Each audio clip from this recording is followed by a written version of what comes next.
Great awakening. Human history में एक ऐसा हॉरिफाइंग एक्सपेरिमेंट जो ना पहले कभी किसी ने सुना था ना आगे कभी होगा।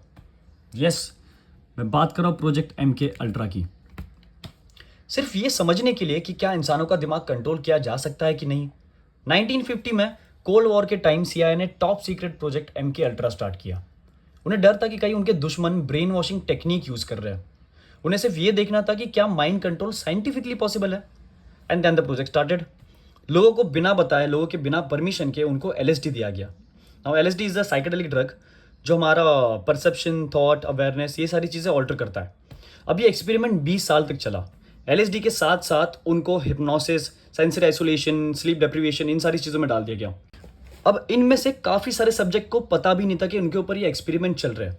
अब ये आप अब इमेजिन करो, एक रूम में बंद कमरे में 20 लोगों को 20 साल तक ऐसे ही टॉर्चर किया जा रहा है। उनको ड्रग दिया जा रहा है जिससे उनको बिल्कुल नींद ना आए, खाने पीने का कुछ उनको समझ ना रहे, खुद की मेमोरी, खुद के सेंसेस वो भूल जाए।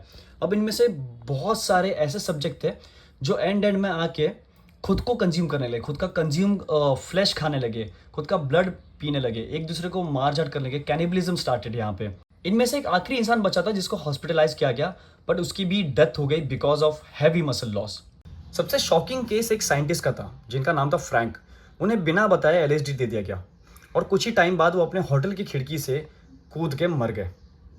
1973 में CIA ने ज़्यादातर फाइल डिस्ट्रॉय कर दी, लेकिन कुछ बचे हुए डॉक्यूमेंट्स और आगे हुए इन्वेस्टिगेशन से ये कंफर्म हुआ कि ये प्रोजेक्ट सच में चला गया था।